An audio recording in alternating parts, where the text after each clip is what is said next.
Hello and welcome. This is Jan and Lisa with Mississippi as It Is in Heaven, and we're here to talk to you today on September 12th, 2024 from Mississippi. So, Lisa, we were talking before we started recording today with some updates about Jackson and some things that are going on there. There were two things, and we've got articles from WLBT, our TV station, one of the TV stations here in town. And both of these articles are focused on the mayor of Mhm. Jackson and what he is and isn't showing up for. The first one that we wanted to talk about was how he has only been present, it seems, at one finance meeting, the finance committee for the city of Mhm. Jackson. And that includes that he hasn't been at many of the budget hearings. Now, I don't know if budget hearings and finance committee, those are probably synonymous. And WLBT states in this article that the finance committee has met about a dozen times since August 14th. And this is less than a month later. They've met Mhm. about a dozen times. It says that number includes meetings that were recessed and resumed later, as well as standalone meetings. However, the mayor only attended one. And that was the one that we talked about last week, where he Oh, about joined the the zoo? committee for a tour of. Yes, yes. Interesting. And what the mayor says is that he's involved beyond the finance committee meetings. But I do want to say, and some of the supervisors are making comments in this article from WLBT. The finance committee chair, Aaron Banks, said that without the mayor's input, it's left up to the council to make finance decisions, Correct. um, But regarding and they've got the same budget year as the federal government. The budget begins October 1 and goes through September 30. So here it's in the last month of the fiscal year that the mayor is being more present. proactive, yes. What that brings to mind is, um, if he's saying that he's more focused on something at a higher level, as you were talking about, Before we started yeah, recording. Yeah. yeah, it was like, okay, so his focus is on federal grants because so much money has come into the city of Jackson, and it's not all being managed by the city of Jackson either, because like the Jackson Water, components of that are being managed, by an outside organization. But there was another article, it seems like, where um, Benny Thompson had come in and had met with the city of Jackson to talk about what federal grants, and this was several months ago. Yeah. So I'm wondering if that may be more of his focus, but it does, when you hear the conversations or all the news that we had about the sanitation department and all the stuff over the contracts for waste management and that type of thing in the city, it is important that the mayor would be present so that then everybody can kind of be on the same page as they're, and have the same goals as they're working through what's best for the city of Jackson, because it's really important, um, to be aligned and working in unity. I think about how, you think about the Tower of Babel again. They were able to accomplish so much because they were working in unity. And if you're rightly aligned and working in unity, there's so many things that you can accomplish, and in doing it with the right focus, Mm-hmm. rather than the focus on power and control and that type of thing. So, Well, and it's also, so I will say a couple other things from this article. Um, let's see, wait a second. It was another one. Council President Virgie Lindsay said that the budget presented to council members this year needed a tremendous amount of work. Mm. And it mentions the Jackson Fire Department, that's one of the concerns, being able to fund their firefighter raises. But then it also says that there was a $3.7 million line item for water and sewer employees when the city only needed 902,000. Wow. Less than half of this line item was actually needed. And Aaron Banks was saying, where's the rest of that money? How did that mistake happen? And he says Yeah. this is the importance of the mayor's involvement. And like you said, he seems to be more focused on federal grants. Well, so there's another article also from WLBT. Both of these were published September 9th. So this week. And with Thalia Mara Hall. And the things that were in here, and certainly anybody can pull up the WLBT article that says Lumumba refutes claims city neglected Thalia Mara Hall and responds to our community's concerns. But the thing is, in this, when I read this article, it was clear that he makes the comment several times, because it's quoted, that he says, we've always endeavored to work with you and to respond to your concerns. Well, respond? Only respond? So that's again not being proactive.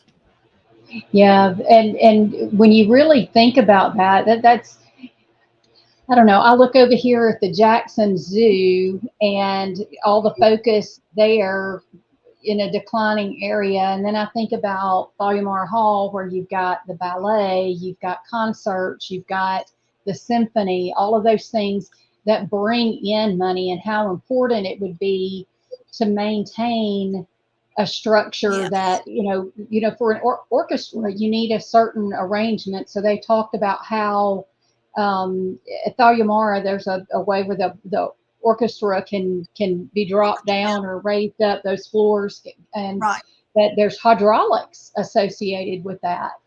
And those kinds of things had to be maintained. I did see some photos that actually showed pictures of mold. Oh my goodness.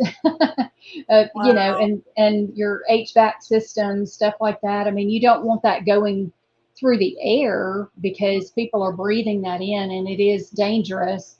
And then we've had people that have said, hey, I'm not coming to do a show here until this is resolved. But I would think that would it should be a higher priority to fix something that generates revenue to that level, because we will miss revenue in the state until those things are taken care of. And if you, the other thing that I think is a prayer point there is once again, you accomplish more when you work in unity. And if you've got leaders that are at odds with one another, that, whether it's personality or anything else, that's something to put a focus on, because, you need to work for the greater good. And learn to, like my husband and I do, we agree to disagree on some things. And we still love one another, but it's that's just something that we do, so I know that as the mayor of a city that has an older infrastructure and more built-in challenges, I'm not saying that we would expect him to produce miracles. What we are saying is, let's see evidence of godly principles, which would be proactivity, not just responding. And it would also be to be a good steward of Yes. what the city offers, which would include the zoo and the arts community with Thalliamara Hall, and show a godly example in the way you run a city. It doesn't Yeah. mean that you're the one that has all the answers, but it does mean you demonstrate that you're being a good steward of the city you're supposed to be leading. Yes. Uh, And you want leadership to be people with conviction for stewardship. Even, and quite frankly, I mean, I've learned this over the years. It's like you don't want to work with people that are just that think exactly like you think. You right. need some Different. collaboration, and you'll come up with better ideas Yes. when Yes. you don't think just alike. Right. The So strongest teams are the ones who think differently, have yes, members who think differently within the team. That's the yeah, strongest team. Yes, yeah, absolutely. yeah, and then can work together for a common purpose. Laying aside, hey, I may not have won that battle, so to speak, but this is for the greater good, and I can participate in the vision here and be Yeah, a part of that. absolutely. Yeah, Absolutely. Yeah, wow, so I think the takeaway here for intercessors for Jackson, people who had the Lord's laid it on their heart to intercede for Jackson, is to pray that that the city will be run in a manner that's pleasing to the Lord. yes, yes. And too, where Lamumba is seeking those opportunities for federal grants. I mean, the truth of the situation is those dollars are allocated in the federal government, the federal budget. They're going to go somewhere. Yeah, So it is good true. to pursue what is available and advocate for your state or your particular project or that infrastructure that you need. Like, we got clay pipes. It's been there's a lot of things that Jackson could benefit from. Mhm. So But don't do that and exclude taking care of something like the zoo and Thalliamara Hall. yes, especially that, and that's good stewardship because that's going to generate revenue for you, especially Thalliamara. And if I had to choose between the two, I'm looking at what's going to generate the most. First, Yes, right. when you're thinking about the International Ballet, the symphony, and all of Mhm. these other types of actors and musicians that come in, some of that, yes, is done at the Coliseum, but a lot of that, because of the way that the Thalliamar Hall was set up for Performance. especially for music and Right. performances like that. So huge advantage that is there, Yeah, to the bring in. Coliseum doesn't have the same acoustics. It definitely does not. There's a huge echo in there. Well, while we're on the and subject, and we do. go ahead. Go ahead. Yes. Well, I I was was going to say we're not trying. We're not trying to be critics and no, not. This isn't for the purpose of being a critic. What we right. do want to say, though, is when we see things that are going on, and it's not just in Jackson, but it's anywhere around the state of Mississippi, that Yeah. that where our cities or our citizens are being uh, subjected to things that aren't in line with the Word of God, then that's a prayer point, Yes. because Mississippi was created by the Lord. Yes. The land that is called Mississippi was pre-existed our current government, and we want to make sure that we're in all that we do, that we're praying heaven to earth, Yes. and our part of the earth is Mississippi. That is where he has designated us to be. Yes. So we Well, you had definitely other things. steward well. Yeah, I was just going to say, as we're talking about grants and investments in the state, I was looking at some articles recently from some business news that came out of the Mississippi Economic Council. And Gulf State Canners in Clinton, Mississippi has received a $40.8 million investment that's going to create 19 jobs. And so I thought that was a lot, but I'm glad that Gulf State is expanding. Maybe it'll produce more jobs in the future. But with them expanding in the state, that's a huge investment. And I know a lot of things that Tate Reeves had been focused on was to try to build up and take advantage of opportunities where we had places like that Clinton industrial area. You know, it's easier for a business to set up there because the infrastructure is already in place to more quickly stand up, you know. So I do know that they do look at that before they start making investments somewhere. So that's a sign of good stewardship as well.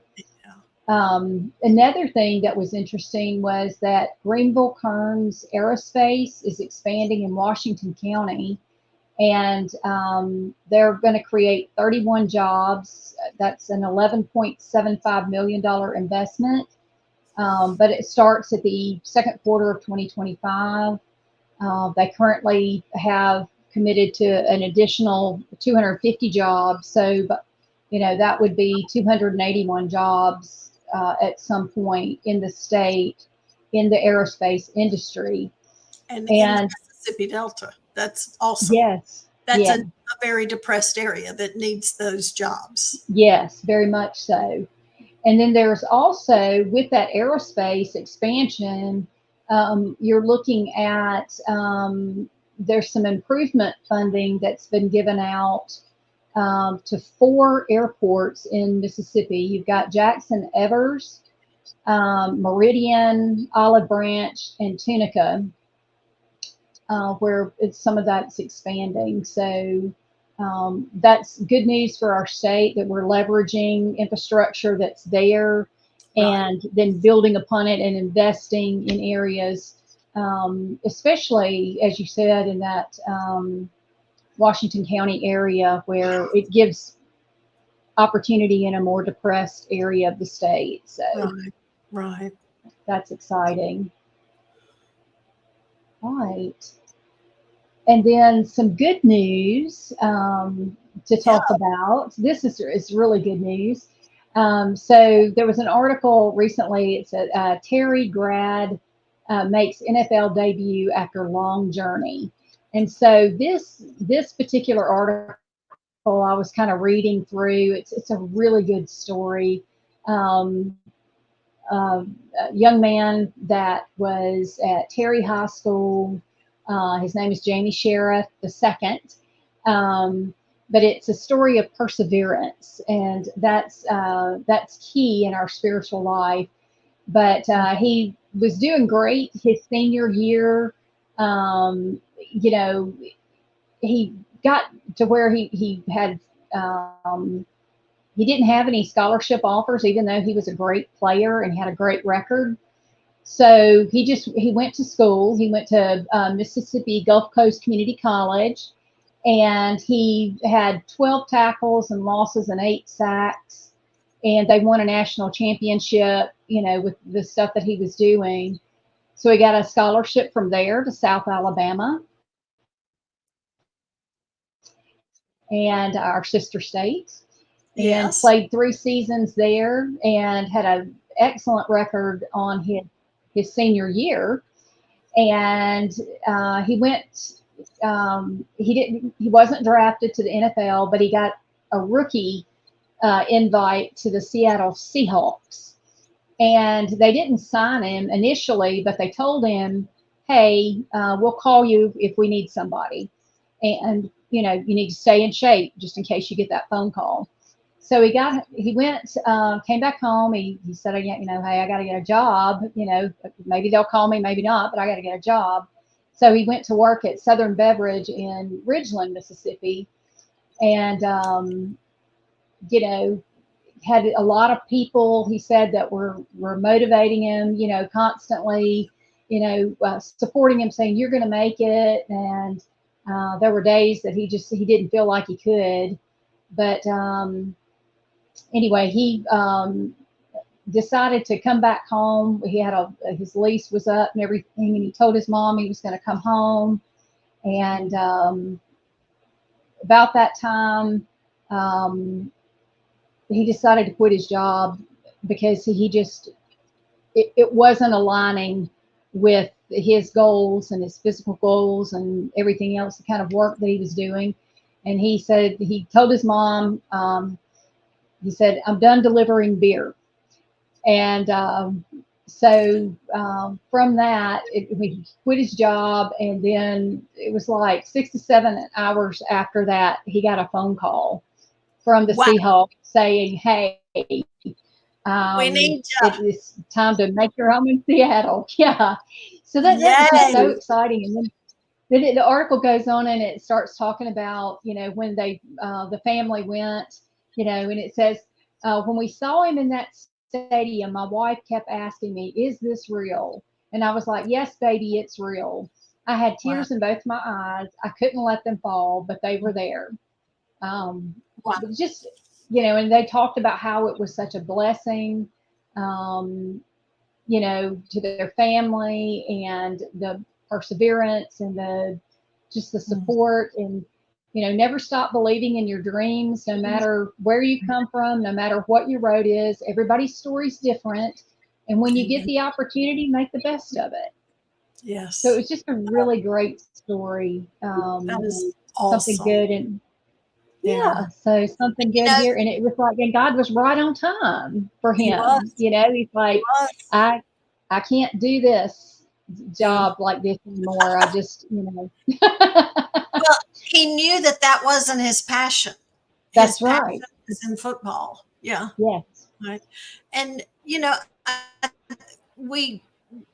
the Lord has, every one of us has made every one of us unique, and has put different passions in us. And you're right. He comes right on time. He comes exactly when, and who knows, maybe now he's more convinced than he would have been if he'd gotten the call initially, if he'd been drafted. Because now he knows that really is what he wants to do. So that's fantastic. That's really good story after all of the school shootings and everything else we've had of late. So that was a very refreshing. That's right. Story. We don't see much of that in the news. That's right. That's right. There's not enough good stories. Yeah, it's just like there needs to be a whole section, you know, dedicated to go find good things that have happened, you know, and report on that. Absolutely. And it brings us back to, this is why we are doing the Mississippi as in Heaven broadcast. We want to say not just the things that are critical, but we want to celebrate with the things that are good as well, and not lose our focus that we are here. The Lord has put us deliberately where we are, you know, that the old thing, bloom where you're planted. Yes. True. It's true. And for such a time as this, I mean, that's right. Absolutely. And we will see more and more ways that God is glorified, that Jesus is glorified in Mississippi, because we're going to look for them. Yes. So, well, thank you, Lisa. Well, I enjoyed the conversation. I look forward to next week. That's right. Until next time, we will see you. And remember, wherever you are, join us, and we will join you as we intercede for our states in heaven as it is on earth, your corner of the earth. Thank you for joining us. Bye-bye. Bye.